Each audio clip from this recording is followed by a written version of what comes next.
सकाळी आरोही लवकर उठून तयार होती, कारण आज तिच्या घरी मिताली, पूरब आणि निखिल येणार होते. अनिकेतला यातलं काहीही माहिती नव्हतं. काही वेळाने ते तिघंही आले. आरोहीला खूप आनंद झाला होता. जवळजवळ 4 वर्षांनी भेटणार होते. ते मस्त गप्पा मारत होते. तोच अनिकेत मुलांना घेऊन येतो. त्यांना बघून अनिकेतला पण खूप आनंद होतो. आर्या तर पळत जाऊन मितालीला मिठी मारते. तिचा लाड करून ती आर्यनजवळ जाते. आर्यनच्या गालावर किस करते, तर आर्यन त्याचा गाल हाताने पुसतो. मिताली पुन्हा त्याच्या पूर्ण चेहऱ्यावर 3-4 किस करते. आर्यन चिडून म्हणतो, आई या मावशीला सांग ना. आर्यनला सगळे हसतात. अनिकेत पण निखिल आणि पूरबसोबत बोलत असतो. गप्पा मारता मारता मिताली सांगते, मी आणि पूरब लग्न करतोय. त्यांचं बोलणं ऐकून आरोही आणि अनिकेतला खूप आनंद होतो. आरोही तर मितालीला मिठी मारते आणि अभिनंदन करते. अनिकेत पण पूरब आणि मितालीला कॉंग्रॅच्युलेशन करतो. 4 वर्षांनंतर भेटले होते तर खूप मस्ती आणि गप्पा चालू होत्या. काही वेळाने लंच करून ते बाहेर गेले. बाहेर पण खूप धमाल केली. काही वेळाने घरी येतात. आराम करून रात्रीचं डिनर करून रूममध्ये येतात. आज पण पूर्ण दिवसात आर्यन अनिकेतसोबत जास्त बोलला नव्हता, हे आरोहीच्या लक्षात येतं. ती रूममध्ये गेल्यावर आर्यनला समजावते, आर्यन असं वागायचं नाही आणि तुला किती वेळेला सांगितलं आहे मोठ्या लोकांच्या गोष्टी ऐकायच्या नाही म्हणून. तू जर तुझ्या पप्पांसोबत बोलणार नसशील तर मी पण तुझ्याशी बोलणार नाही. तिचं बोलणं ऐकून आर्यन पळत जाऊन तिला मिठी मारतो आणि सॉरी म्हणतो. आरोही पण त्याला मिठीत घेते आणि दोघांना झोपवते. काही वेळाने रूममध्ये अनिकेत येतो. मुलं झोपलेली असतात. त्यांच्या कपाळावर किस करतो आणि आरोहीला मिठीत घेतो. झोपली नाही अजून? नाही. आरोही आर्यनला काय झाले आहे? आज पण माझ्याशी बोलला नाही. आरोही त्याला सांगते, ते काल बाबांनी मला रागवलं ना आणि नेमके त्याने ऐकले म्हणून तो तसं वागतोय. पण मी त्याला आता समजावले. उद्या बोलेल तो, तुम्ही काळजी करू नका. अनिकेतला बरं वाटतं. तो आरोहीच्या कपाळावर किस करत म्हणतो, आरोही मला तुला काहीतरी सांगायचं आहे. हां सांगा ना. तुझे पप्पा ज्या कारणासाठी जेलमध्ये आहे ना, त्यामध्ये माझे बाबा पण आहे. आरोहीला एकदम शॉक लागतो. मला तर विश्वासच बसत नाही आहे अनिकेत. हो मला पण जेव्हा माहिती पडले तेव्हा मला पण विश्वास बसत नव्हता. पण अनिकेत तुम्हाला कसे समजले की पप्पा पण त्यामध्ये आहे? समजले मला. पण पप्पा हे स्वतः मान्य करतील का? आरोही त्यांना तर मान्य करावंच लागेल. जाऊ दे ना, सोड तो विषय. आज एवढ्या दिवसानंतर एकांत मिळाला आहे तर आपण एकमेकांसोबत वेळ घालवूया. तो त्याची मिठी घट्ट करत म्हटला. अनिकेत ऑफिसमध्ये मुली तुमच्याविषयी बोलत असतात. बॉसचं लग्न झालं आहे का की एकटे आहे? मग तू सांग ना. मी बॉसची लाडाची बायको आहे. आणि तिच्या ओठांवर ओठ टेकून तिला किस करू लागला आणि तसेच झोपून गेले. सकाळी अनिकेत लवकर उठला. त्याच्यासोबत आर्यन आणि आर्या पण उठले. आरोही अजून झोपलेली होती. तिची सवय काही गेली नव्हती उशिरा उठायची. दोघं मुलं आईबाबांसोबत बाहेर गेली होती. घरात अनिकेत आणि आरोही होती. आरोही अजून झोपलेली होती. तो तिच्याजवळ जाऊन तिला प्रेमाने आवाज देऊन उठवू लागला.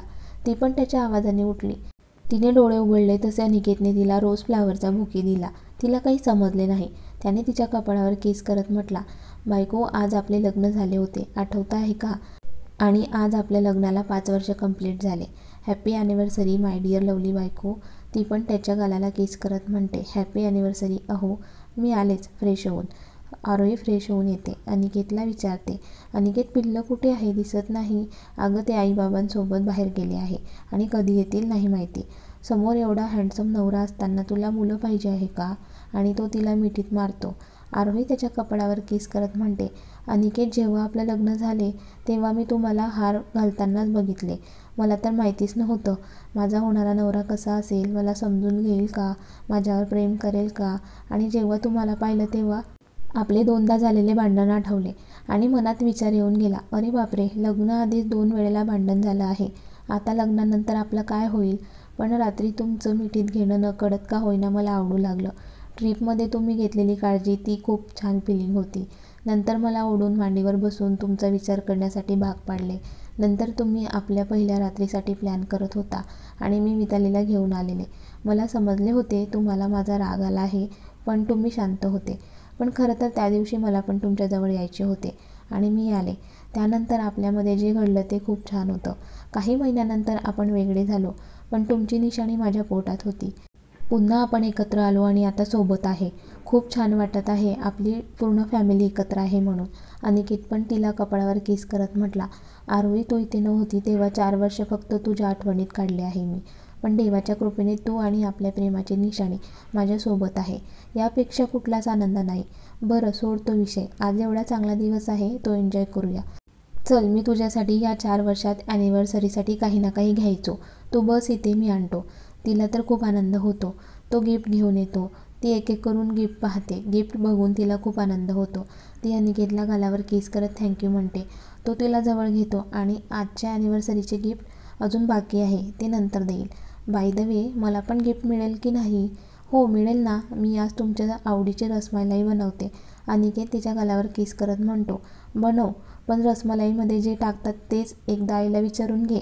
अनिकेत असं का बोलताय? अगं म्हणजे लग्नानंतर तू माझ्यासाठी खायला बनवलं होतं, त्यात काय टाकलं होतं आठवतं आहे ना? आरोही अनिकेतला मारते. तो तिला जवळ घेत म्हटला. पण आता मी माझ्या बायकोच्या हातचं काहीही खायला तयार आहे, मग त्यात मीठ, सोडा, तिखट काहीही असो. त्याचं बोलणं ऐकून आरोहीच्या डोळ्यात पाणी येतं. तो तिच्या डोळ्यात बघून म्हणतो, आरोही काय झालं? तुम्ही किती प्रेम करतात माझ्यावर, मुलांवर. आरोही, तू भेटल्यापासून माझं पूर्ण आयुष्य बदलून गेलं आहे आणि आता तर माझ्याकडे माझी पिल्लं पण आहेत. तो तिला मिठीत घेतो आणि म्हणतो, आता तू मला कुठेच जाऊ देणार नाही. अगं पण तू मला रसमलाईचं गिफ्ट देणार आहेस का? अनिकेत, मग तुम्हाला दुसरं काही पाहिजे आहे का?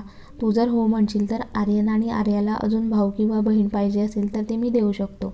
त्याचं बोलणं ऐकून आरोही मोठे डोळे करून पाहत होती आणि अनिकेत तिच्याकडे बघून हसत होता. आरोही त्याला म्हणते, तुमची 2 पिल्लं एवढी स्मार्ट आहे, तर जे तिसरं येईल ते कसं होईल? आणि त्याच्या मिठीत जाते. त्याचे ओठ तिच्या मानेवरून फिरत होते, हात पण पाठीवरून फिरत होते.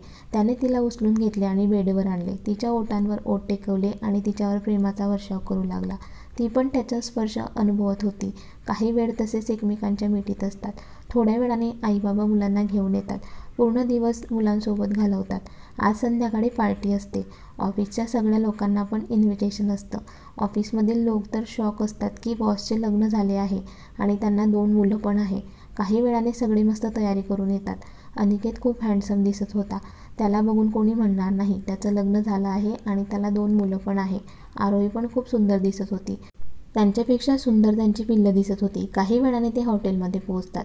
अनिकेतने आर्यनला घेतलेलं होतं आणि आरोहीने आर्याला, आणि त्यांची एंट्री होते. ते आत येताच ऑफिसमधील लोक पाहतच राहतात. त्यांना समजतं आरोही बॉसची बायको आहे. त्यांना विश्वासच बसत नव्हता. निखिल, पूरब आणि मिताली पण आलेले असतात. काही वेळाने केक कटिंग होतो. आरोही आणि अनिकेत एकमेकांना केक भरवतात आणि नंतर मुलांना. अनिकेतची फॅमिली बघून आईला भरून येतं. किती गोड दिसतंय माझी मुलं, कुणाची नजर नको लागो, मनातच बोलत असतात. सगळे मस्त पार्टी एन्जॉय करत असतात. आरोही आणि अनिकेत बोलत असतात. तोच तिथे नेहा मॅडम आणि शीतल येतात. त्यांना बघून अनिकेत मुलांसोबत मस्ती करायला लागतो. नेहा मॅडम म्हणतात, आरोही तू सांगितले नाही बॉस तुझे मिस्टर आहे. आरोही पण त्यांना सॉरी म्हणते. अगं सॉरी काय, तुमची दोघांची जोडी एकदम परफेक्ट आहे, मेड फॉर इच अदर. आरोही त्यांना थँक्यू म्हणते. शीतल आरोहीला सॉरी म्हणते आणि अनिकेत सरांनी माझी खूप मदत केली, त्या मदतीमुळे मी आज इथे आहे, नाहीतर मला तर कुणाला तोंड दाखवायला पण जागा नव्हती.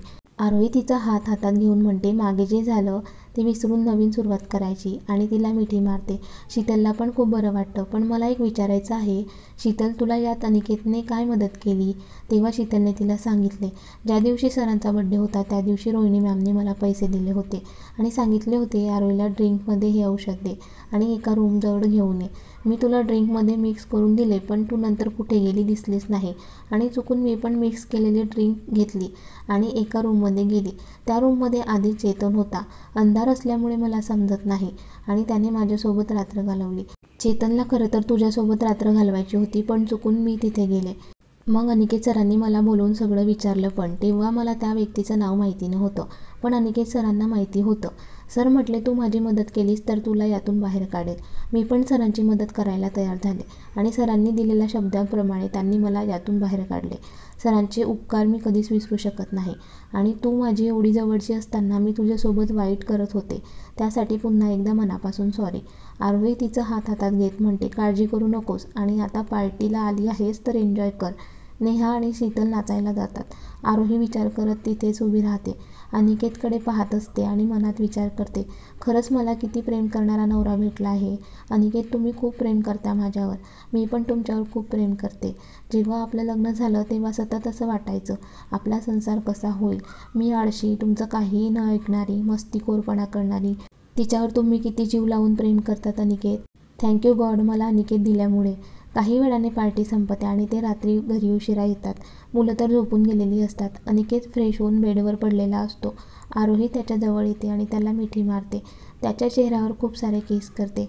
आरोही आज खूप आनंदित असते. तिला बघून अनिकेत म्हणतो, आमच्या मॅडम आज खूप खुश आहे वाटतं. हो, कारण देवाने मला तुमच्यासारखा प्रेमळ नवरा दिला आहे. तो त्याच्या बायकोवर खूप मनापासून प्रेम करतो. तिचं बोलणं ऐकून अनिकेत तिच्या ओठांवर ओठ टेकवतो. बराच वेळ एकमेकांना किस करत असतात. तसेच एकमेकांच्या प्रेमात बुडून झोपून जातात. 3 वर्षानंतर.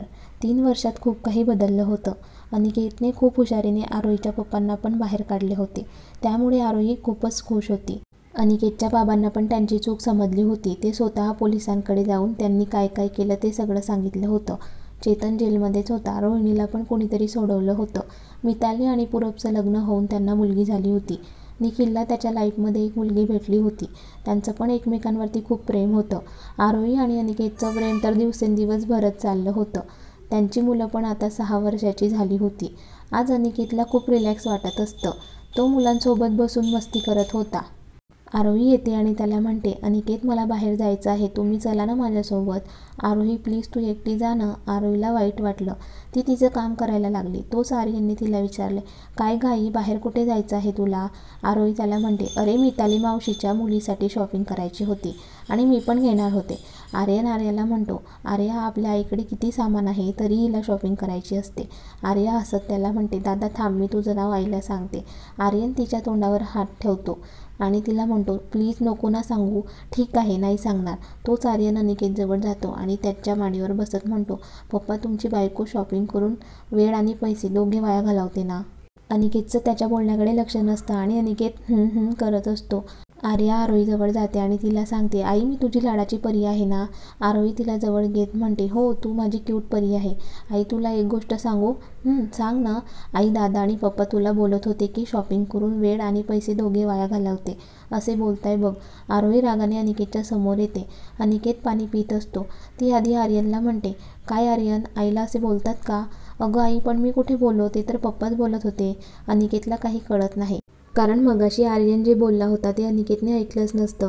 आरोही अनिकेतकडे रागाने पाहत म्हणते, काय हो, मी शॉपिंग करून वेळ आणि पैसे वाया घालवते का? तिचं बोलणं ऐकून अनिकेत शॉक होतो आणि विचार करत म्हणतो, मी तर असं काही बोललो नाही. तो आर्यनकडे बघतो तर आर्यन चुकी करून हसत असतो. तो आरोहीला म्हणतो, बायको मी असं काहीही बोललो नाही. हो का, मग माझ्या परीने मला येऊन कसं सांगितलं की दादा आणि पप्पा तुला असं म्हणताय?